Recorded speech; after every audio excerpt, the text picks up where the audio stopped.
All right, good morning, everyone, and welcome to our first of 8 cybersecurity awareness training sessions. My name is Vanessa Maresh, and I will be hosting the session today. I'm just going to start the recording for us.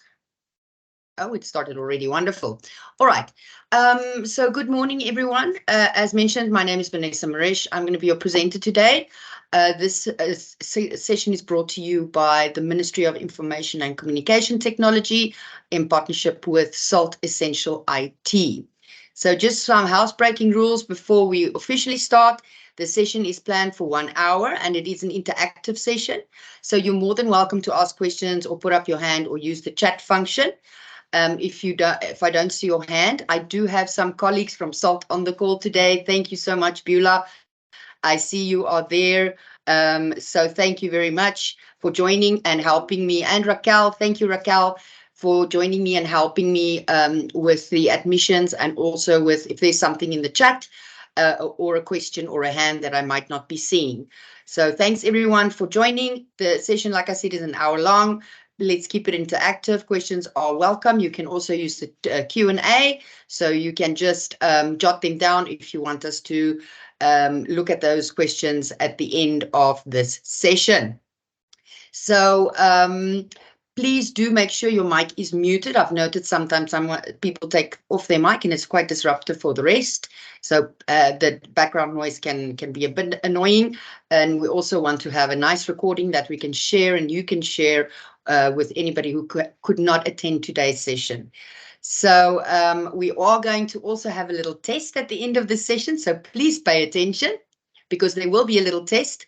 And if you pass the test, then we're going to give you, at the end of the session, of the 8 sessions, you've passed the tests and you have actually attended the sessions, we're going to give you some very nice badges that you can go and flaunt on social media saying you are a cybersecurity hero. Because if you do pass all of those tests and you have done all the training, you really are going to be, or you are going to be helping making Namibia a more cyber resilient nation. And that is the purpose of these sessions. It is in line with the cybersecurity awareness plan and strategy created by the Ministry of Information, Communication and Technology.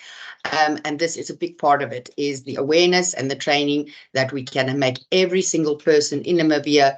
We can make you safer, helping you to still work online, because we must be online. If we are not online, we are going to regress as individuals and businesses and as Namibia. So we have to be online, but we need to be safe while we're online. So for today's session, let's just have a quick look, or maybe before we have a look at the agenda, I'm going to put a quick poll for you. I'm going to put the poll for you. It's going to pop up on your screen, just sort of as an icebreaker for us today. There's going to be a question there for you. You can just answer it to the best of your ability. There are no right and wrong answers. It's just sort of to see where are we baseline, what is our knowledge about cybercrime and about cybersecurity. So I am going to, oh dear, what happened there? Someone's mic on. Let me just mute everyone. Okay. So yeah, there's the question for you popping up hopefully on your screen. Do you know what cybercrime is? So maybe take a minute or two, think about it and pop for us. What do you think is cybercrime?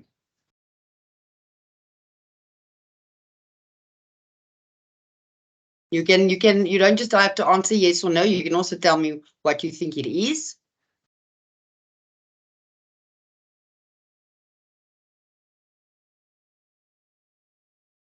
Thank you, Pietro. Namibia, definitely. All right, so I'll let everyone answer. So I think most people know what cybercrime is. Yeah, it's crime that's committed online. So we have physical crime. That's when something in the physical world is a crime committed in the physical world. And then we also have crimes that are committed using digital means, so online, using the internet. and all kinds of other malicious software and things like that. So yes, definitely. Thanks for the responses. That is basically what cybercrime is. All right, excellent. So next one I want to ask you to complete is what is cybersecurity? Does anyone know what is cybersecurity? If we know what is cybercrime, then you know what is cybersecurity.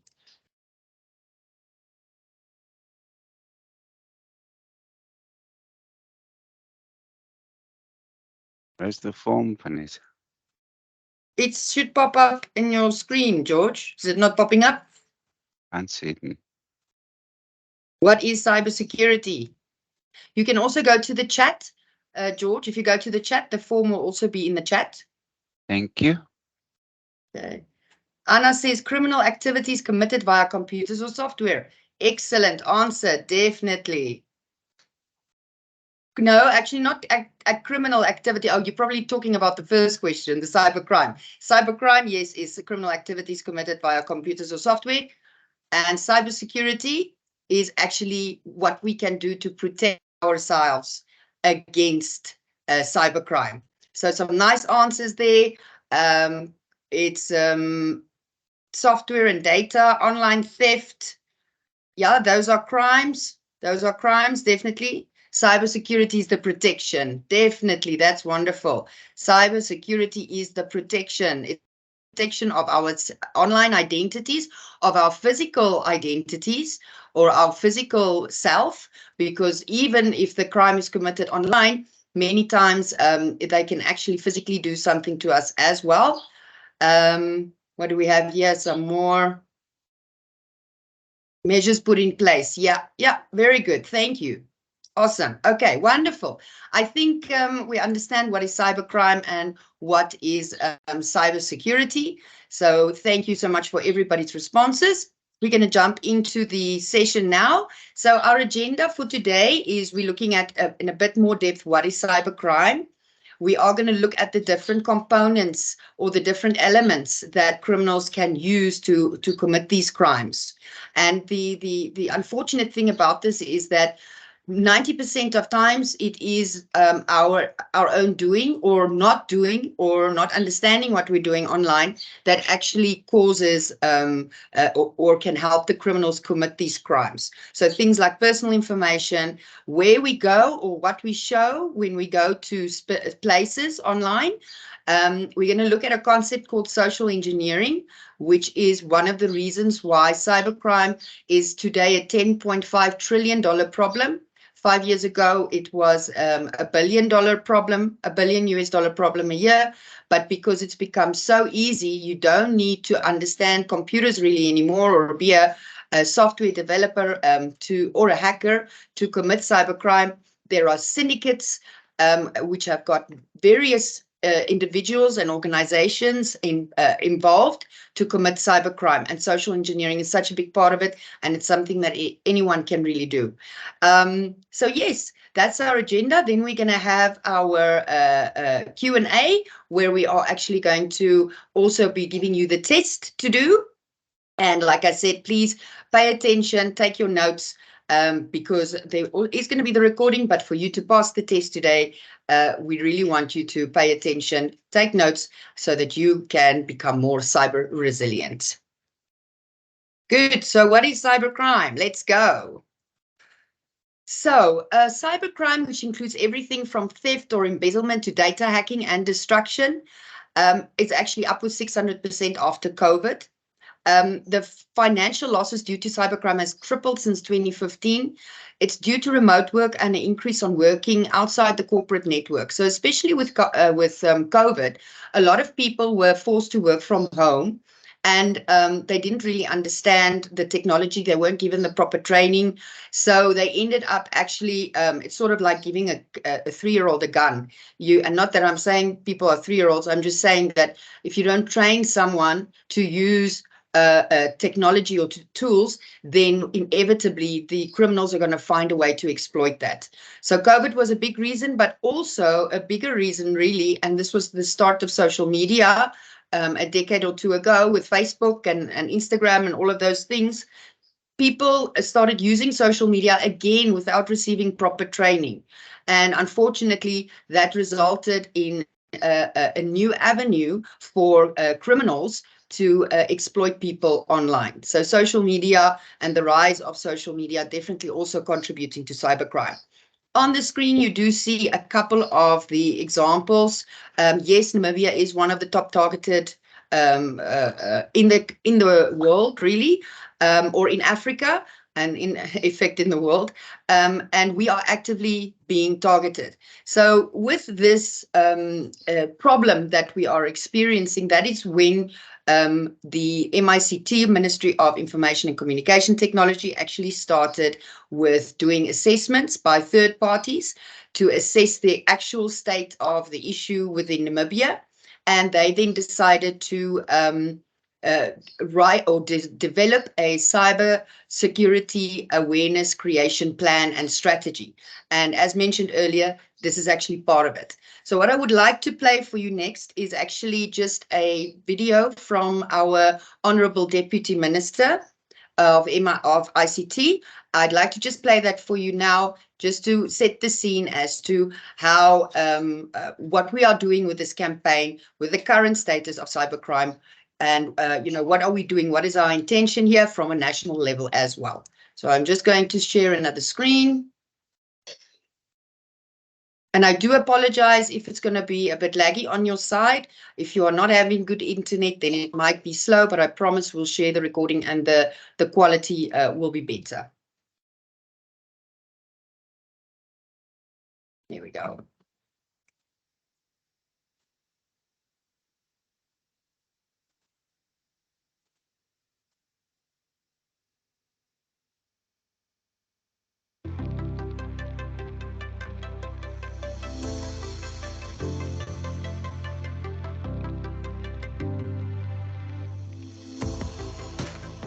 With the evolution of information communication technologies, Namibia as a developing country is no exception to cyber attacks and cybercrime.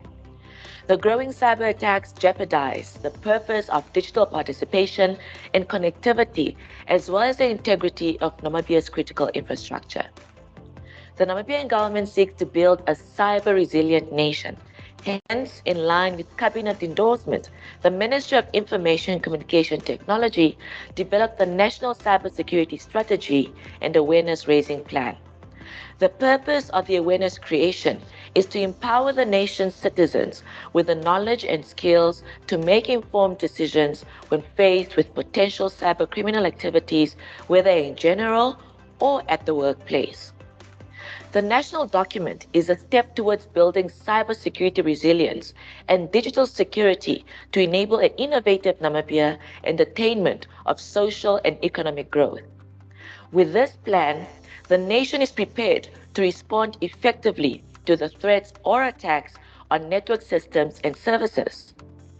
Namibia will reap benefits and economic opportunities presented by the use of ICTs on the condition that the country's citizens are ready, capable, and vigilant against the threats that include phishing attacks, ransomware, cyberbullying, and child online vulnerability. The National Cybersecurity Strategy and Awareness Raising Plan helps to safeguard the citizens' privacy, educate and create awareness to safeguard the national critical information infrastructure, as well as ensure collaboration on cybersecurity to continuously improve the safety of vulnerable groups in the cyberspace. The scourge of cybercrime has the potential to negatively impact the nation's ability to achieve its developmental objectives. Namibia has encountered a rise in incidents of misuse of available internet platforms by criminals to carry out cyber attacks. These growing cyber threats disturb the purpose of digital participation and connectivity, as well as the integrity of our national critical information infrastructure. It is for these reasons that the Ministry of Information and Communication Technology, in collaboration with South Essential Information Technology, is hosting a series of awareness creation sessions for the Namibian nation.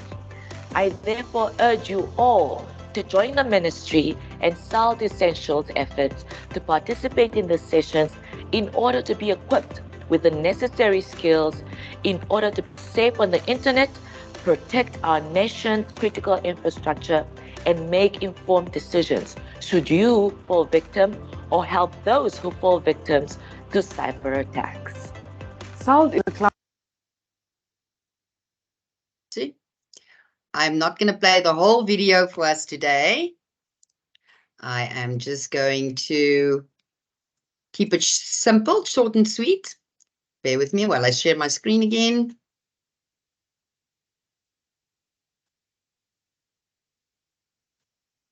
Okay.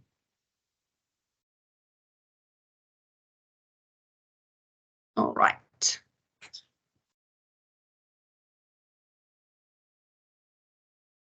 Okay. So now that we know what cybercrime is and we understand that it's a national problem, and we really you are being part of the solution today by attending this session. And I also want to ask that for the following sessions, again, we will put it on all our social media pages, but please, if you can share the links with as many people as possible. We really want to try and reach as many people as possible. So yes, you are the last line of defense. Contrary to popular belief, the IT department will not always be able to save you or your organization. The best software and hardware in the world, yes, you do need things like antivirus, you do need certain policies and things set up on your devices. Companies do need firewalls and all of those wonderful things. But ultimately, when it comes to the most cybercrime being committed, it comes down to an action from us as an individual, something that we do to jeopardize our own security, our family's safety and security, or our business or organizations. So you literally are the last line of defense. You need to know what is going on online. You need to know what your digital identity is. How is it protected? Is it safe? You need to have all of these things in place because you are the last line of defense.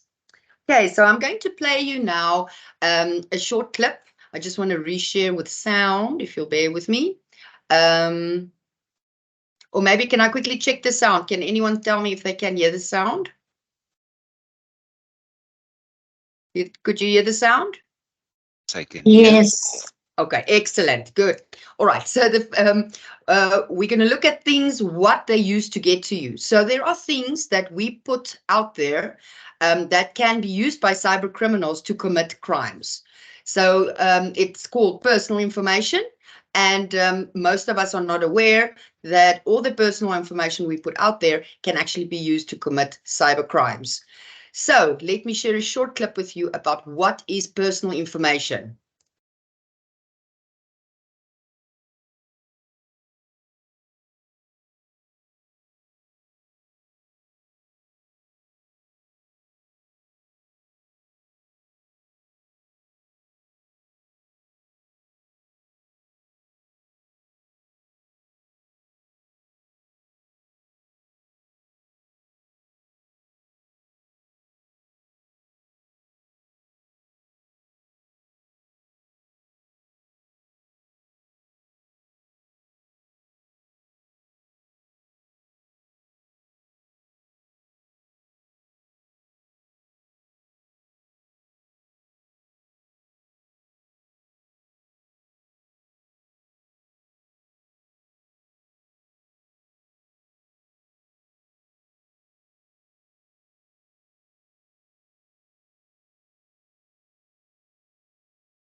So that is personal information. So a key takeaway from today's session is please don't use personal information in your passwords.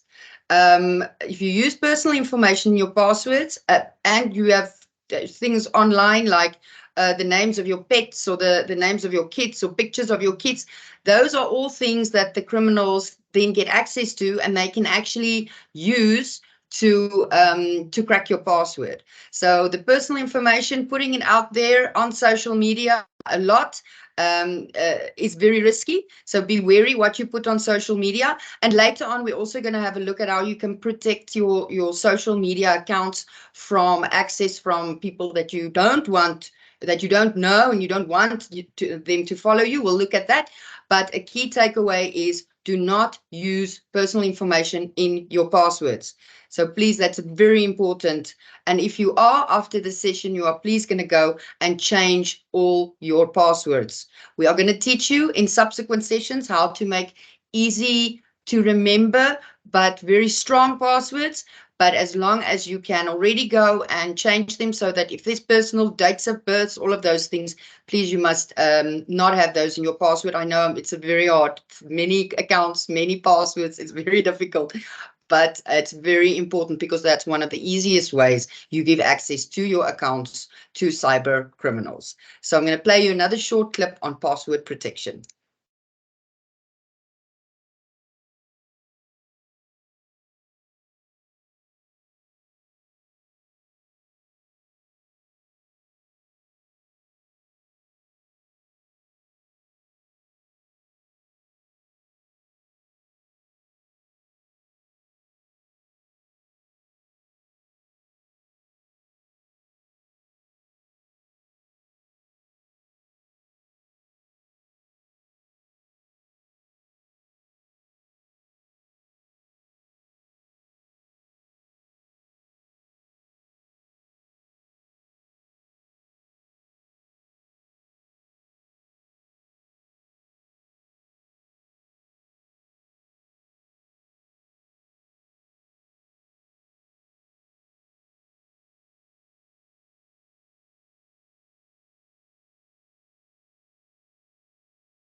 Right.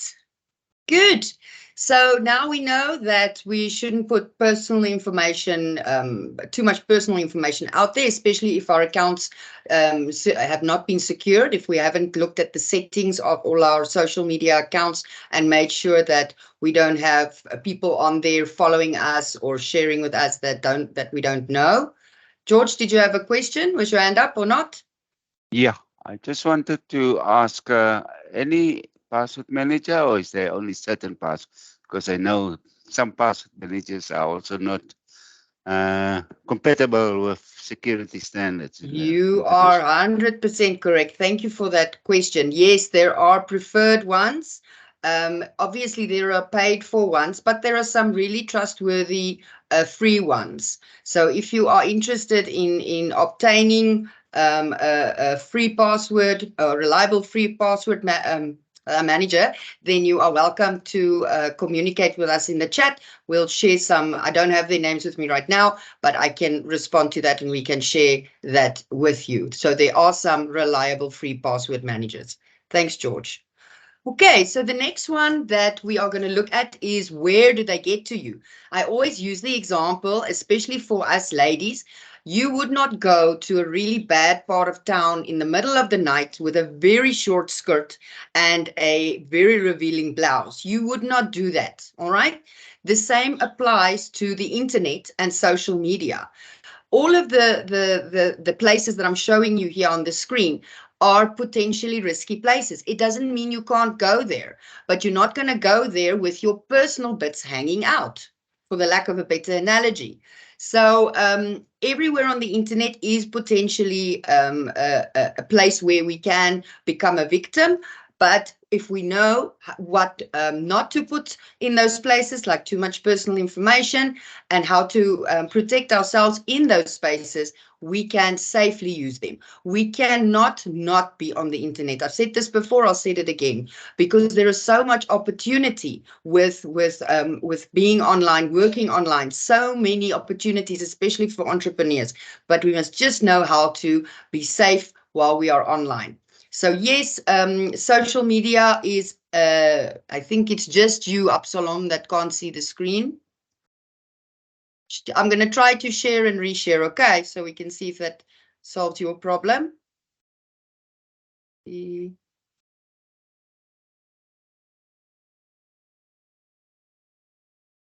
I'm going to just try to I think it's sometimes, what I can also advise, if you are having issues like this, what does sometimes help is if you put it on and off again. So you can leave the call and join the call again. Just go out and join again. Then usually that sorts out the problem. Usually. So if you are still then not able to see my screen after I've shared it again, then please try to log out, leave the call and just join again, and hopefully that will sort it out for you. Okay, good. Let us continue. So yes, back to the internet and places that are safe and not safe. Like I said, there's no really safe place on the internet. Every place has its risks. If we don't know, if we don't understand what the risks are. So it's very important, and we'll go through that as we go through the training sessions, that you secure your online identities, you protect your identity, you protect your presence. Excellent. Thank you, Lina. That you protect your online presence and your social media accounts by going into the settings and the security and making sure that not everybody can see what you are posting. I mean, honestly, not everybody should see what you are posting. Only the people that you want to involve in your life. And then also be prudent with what you post. If you are going to put on Facebook, I'm on my way to the airport with the location. I'm on my way to the airport and a video of you driving away from your house saying I'm going for 2 weeks to Barbados. You know, if people are following you or are your friends on social media that really you don't know and they don't know you, that's potentially a criminal. So those are the type of things you need to think about when you are putting things, the type of information that you are putting out on social media. Another space where people can, or the cyber criminals can get to us, is the free Wi-Fi. The free Wi-Fi. I always say there's no such thing as free. Yes, Salt does offer free trials for antivirus and cybersecurity software, but eventually we hope you're going to buy it from us. But something that's totally, completely free, there is no such thing. If you have signed up for a free Gmail, if you have signed up for a free Facebook, believe me, they are mining your data and they're using it for advertising and marketing purposes. If you are on the free Wi-Fi, not only are you on the free Wi-Fi, anybody else can be on the free Wi-Fi. And what you see on your mobile device as devices everywhere around, you don't know who that belongs to. Who are those people? They could be criminals. So the free Wi-Fi, not that we're saying don't use it, but be cautious when you use it. And do not do any transactions through free Wi-Fi where you give access to any financial information or passwords, any personal information. I know we'll also have, I'm going to share at the end of the session, I'm going to share a little form with you. If you have had personally, you have been a victim of cybercrime and you want to tell us about it, or you want to help us in our endeavors to make Namibia safer by telling your story, then by all means do. I know a famous story that one of my colleagues always tells is that when they were overseas, they used the free Wi-Fi to pay something with a credit card, and the information was compromised and the credit card was actually used in months later in a different location. So not to say you can't do anything on the free Wi-Fi, but be aware that everybody else can also use the free Wi-Fi, and those include some not so nice people, some potential criminals as well. So be cautious with the free Wi-Fi. Before I click through, I want to ask a quick question to everybody. Who read the terms and conditions when they signed up for their Facebook or their Gmail or any account really? Who read the terms and conditions? Can I see some thumbs or some hands? Did anyone read the terms and conditions? No one. All right. You understand that if you sign up for a Gmail account, that you gave Google permission to use all of the information in your communications for marketing purposes. This is why when you have a conversation or you have an email exchange on Google and you and your friend are talking and you're saying, oh, you are so very exhausted, you think you need to go to the spa. And next time you are Google searching something, pop-ups adverts for spa specials. This is why. Now, it is not nice that they do that, especially because it's our own fault. We didn't read the terms and conditions. But it's at least it's not used for malicious purposes. But it can be used for malicious purposes. So I'll give you an example. Facebook, WhatsApp, Instagram, and Messenger. They are actually all owned by the same company called the Meta Group. And the Meta, unfortunately, they do not always have the appropriate security things in place, or we ourselves don't secure our accounts, and they get hacked regularly. And that is why you'll sometimes be reached out on WhatsApp from someone you don't know from a bar of soap wanting to be your friend. Again, we don't want to spoil anybody's fun by giving you this information. I'm not saying people don't want to be your friend. I'm saying that everything must be verified, because in the digital world, it's much easier to pretend to be something you're not, to be an imposter. And this is what happens regularly. And that's how we end up giving our personal information to people, or people get access to our accounts. So just some pointers. Read the terms and conditions. If you do not like them, you simply don't use the service. Go into the settings of your social media accounts. We'll show you some screenshots if you don't know where to find that, or you can pop the question in the chat box for us. But read the terms and conditions. Understand what you are providing people access to, or the company access to, where you are subscribing to the service. Be wary of the free Wi-Fi, and just read the terms and conditions. Also, for all these apps that we like to download, there was this face-changing app a while back. I'm not saying don't use the face-changing app. I'm saying think about what this app is asking you to give them access to. If the app is a face-changing app, why does it need access to your contacts? Yes, it needs access to your camera, not to your contacts. So just ask questions before you just, I agree. Good. So the next one, I'm going to play a short clip now. This will not be in the test. We are not going to be asking you in the test. We're not going to be asking you, please name 10 ways that the criminal side, 10 different cyber techniques for cybercrime. That's not the idea behind this training sessions. We want to just make you aware that there are many different kinds, what they are. But actually what we want to teach you is how to recognize when it is a potential crime or a threat, how to recognize it. And we're going to teach you how to do that over the course of the next 8 weeks. Good. So let's have a look at how do they get to us? Where do they get to us?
And I've been talking with the mute button on. Apologies.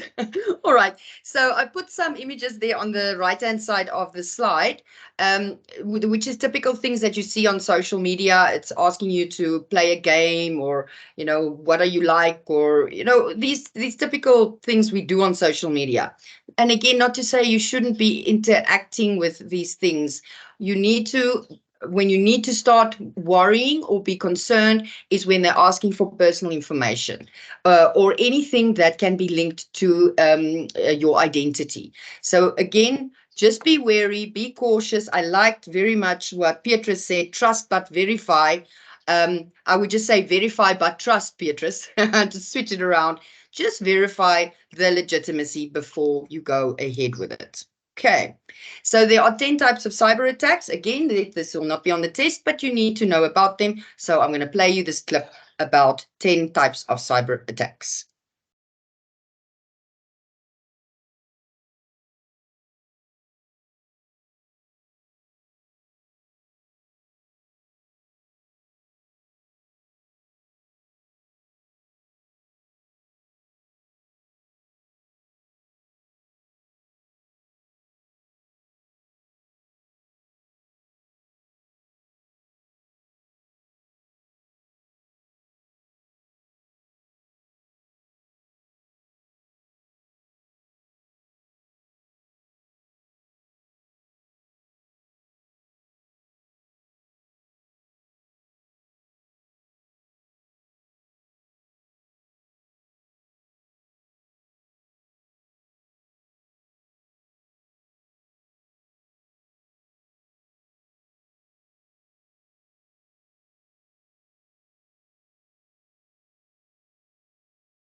Okay, so two of the ones that you do need to be aware of that are going to come up in future sessions that are used extensively by cyber criminals is malware, which is the opposite of software. It's the evil version of software.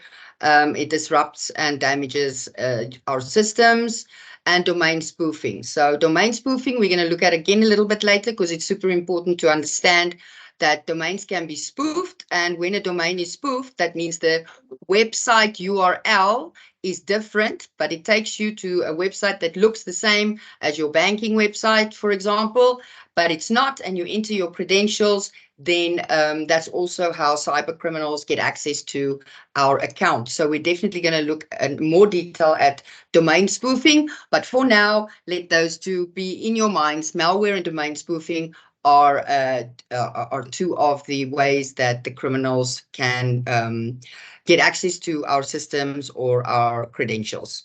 So all of this will start to come together when we look at social engineering. So I've put also some pictures and or some posts and things on the right-hand side of the screen of my social media accounts. So everybody here, I think, knows that you have to have social media accounts for yourself if you're an influencer, to build a business, and to promote and advertise our business or organization services and products. So we are there, and we as individuals are more highly regarded as social influencers, and the marketing that can be done from an individual working for a company is much more powerful and effective than a company itself. So I think it's a no-brainer that everybody is on social media. And then we also are on a website potentially. The website has a URL, a website address, which in our case is salt.na. So if you go to www.salt.na and you go to the people section, you will see my picture there. So very easy to now see from people on the internet to see Vanessa Maresh at salt.na and go and look at my socials to try and do things like crack my password. Maybe I've got my daughter's birthday party on there. And that's why we said be wary of what you put in your password. So even if you do have pictures of your kids there and their birthday parties or whatnot, that's not in itself a risk. What is a risk is if you use that personal information in your password, and if you are allowing access to all your social media accounts to everyone. And we'll look at how you can do that. We're going to do a short section today still, how you can make sure that your Facebook account at least is secure. But I'm going to play you this clip now because this is how everything comes together. This is how the criminals, with all that information lying around, how they actually commit the crime. So here we go.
So Petrus posted a good comment in the chat box. He says, in today's world of machine learning and AI, posting a picture or video on social media is risky as well.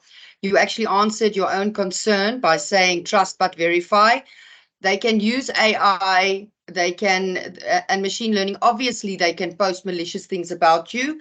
And that is what anyone can do if they have a photograph of you and just manipulating it, putting on a dog's body or something. But the point is that in terms of cyber crime, how they're using it is they're impersonating, using AI to impersonate voices, to say release the funds, things like that. So yes, they are using it, but if you apply the same principles of verification, verify before you believe it, then you are already a step ahead of the rest. Good. So I was talking earlier about the who has access to what you are posting, because most of us just sign up for accounts and just accept the terms and conditions and don't really worry about it after that. It actually puts us in a very risky space. So, and I always use the example of Facebook. And if you are an influencer, this is a different case. Influencers want hundreds of people that they don't know, thousands to follow them because they've got a business agenda. But if you're a normal person using social media, please understand that your friends and your followers are not the same thing. As soon as you accept a friend request on Facebook, that means that person will also be your follower. But anyone can follow you. And I use the example, would you like it if you walk down the street, Independence, and you've got 70,000 people that you don't know from all over the world looking at everything you do? So on the screen, there are 4 steps. If you are not an influencer, if you do not want people that you don't know having access to your social media, please go and remove. First, go and look at the followers. I'm sure you're going to have a big fright when you see how many you have and that you don't know them. And please go and remove the followers. Your friends will remain your friends and they will remain your followers, but you don't want everybody to be able to follow you. That is a very scary thought for us normal people. And that is exactly what they do. They can commit these crimes from anywhere in the world. When they follow you, they look at everything that you do. Okay. So that's on followers on Facebook. We are almost at the end of our session today. We still want to do our little test. So as a takeaway, before we do our test and Q&A, criminals are fast, and believe me, they work a lot more than us because there's so much money at stake. They will use any means to get your personal information. Remember, we are in this together. So let's work together. If you are unsure, you can always pop questions to your colleagues, to your friends, to us at SALT. We are there to support you. We also have a very nice bot that can help you on our website. So go and give that a whirl. But please remember that if it's too good to be true, then it usually is. If something comes your way, you've won money, your great-great-great-grandfather was a Nigerian and he left you a castle. Please, not to say we want to spoil your fun, but verify, make sure, because it's so easy to be misled digitally, much easier than it is physically, because in the physical world we have our senses, we can see, we can hear. To tell us, is this a real scenario? Unfortunately, online we don't have all of our senses available to us, and it's much easier to confuse us. So I've put a QR code on the screen. You can scan it in as well. I'm also going to be posting the link to the test in the chat box. So I'm going to do that. Yes, we are asking for your email address. You will see it's an optional field. You don't need to fill it in because that's personal information. So if you don't want to give it to us, that's fine. But we would like to communicate as a community going forward. I'll get to your question now, Prof. It is, we want to, as a community going forward, we want to share the next sessions with you. We want to invite you to attend all the sessions, to share them. So if you want to leave your email address, or we can share, we're going to share other information with regards to cybersecurity with you. You are welcome to do so. You are welcome now to, in the chat box, click on the link and go and do that test and see how you do. I hope that you learned something today.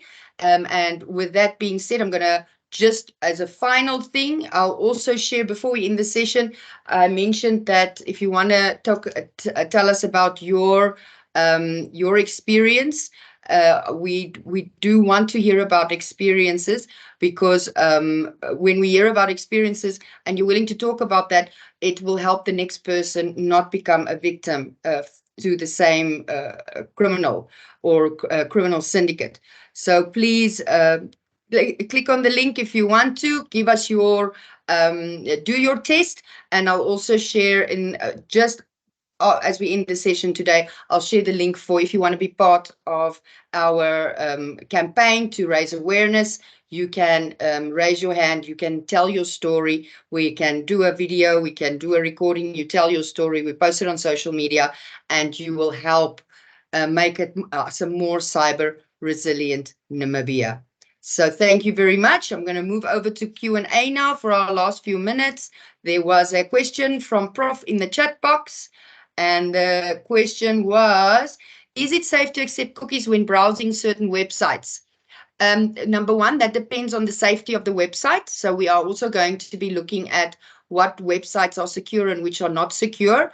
So you can, in general, accepting cookies, all it does is it helps the website remember your details and helps with the marketing that is tied into the website. So if you accept the cookies, next time they'll probably remember it's you, and then they're better able to communicate with you online.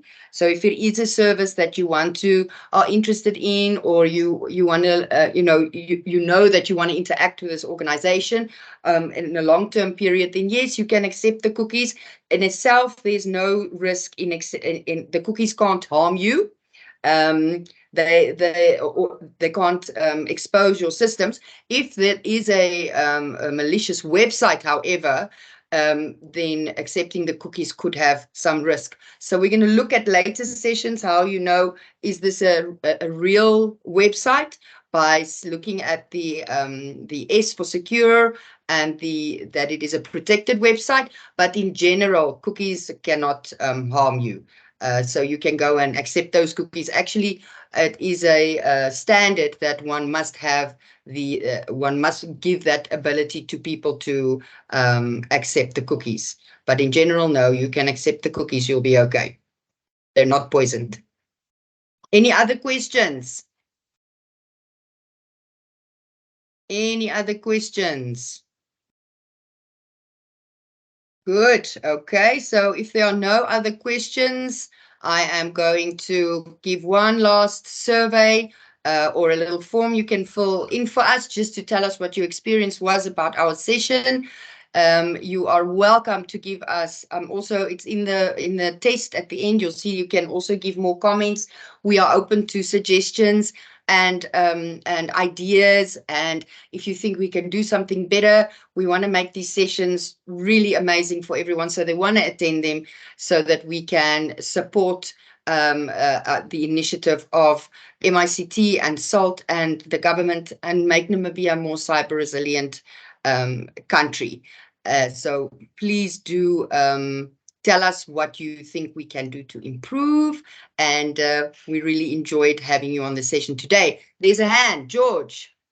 Yes, Felice, I just want to thank you and your team for doing the cybersecurity awareness programs. We even, us in the IT environment, from time to time, get so not resilient, but we look into these things and then you just get lazy and lazy. And this is just freshening up our skills and teams and how we need to stay on top of things. So thank you so much for just reviving our spirits and awareness on the cybersecurity issues. Thank you so much. Thank you, George. Thank you, George, for that feedback. Yes, cybersecurity awareness will be a lifelong commitment. We will be doing training forever, because the problem will never go, well, it probably won't go away in our lifetimes. So yes, very important, let's keep on doing it. Each of the 8 sessions will be different. It's different content. It's not the same. So thank you for that feedback.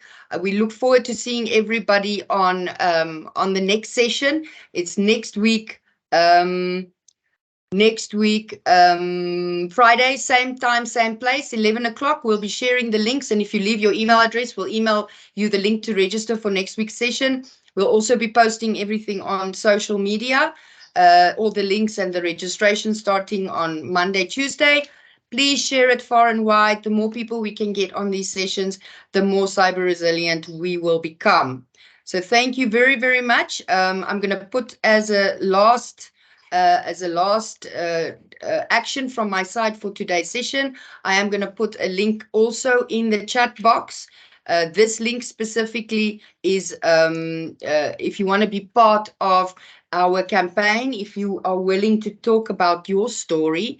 It doesn't need to be on video, although we will come and we'll make the video with you. It doesn't need to be on video. You can just write your story, and it's material for us to use in our campaign to create awareness and make sure that the next person, or that people know it's not just happening to them. Many times people think being the victim of cybercrime is because they were stupid and then they're shy, they don't want to talk about it. If we can talk about it more and more, we'll create awareness, more and more people will be aware, and you will be protecting your neighbor or your friend or your colleague or someone you don't even know from a bar of soap. But the information that you will be sharing, your experience, will help them not become a victim. So please, if you want to be part of our campaign, I put the link in the chat box. Go and have a whirl at the test. What we will also do is I will auto publish as well. I hope that you'll be able to see your scores then. But otherwise, leave us your email address. You can always opt out to everything. If you don't want to be receiving our communications, we are actually fine with that. So that is it. Without further ado, I am going to end the session for today. I don't think we have any more questions or answers. Thank you so much, Beatrice, for the awesome feedback. Thank you for your participation, all the interactivity, all the questions. It's been great. Thank you very much. We are going to end off today's session, and I wish you all a fantastic weekend. And then we'll see each other next week, same time, same place.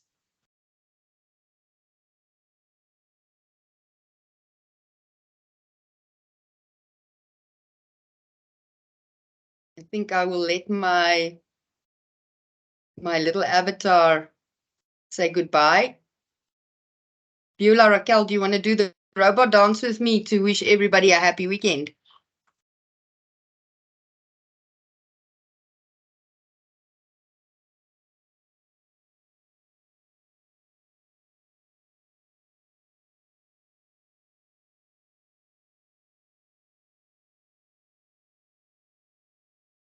Come on, team.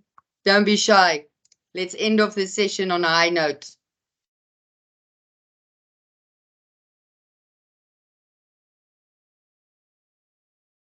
All right, then I guess my team doesn't want to join me, so I will end it off myself. Goodbye, everybody. See you next time.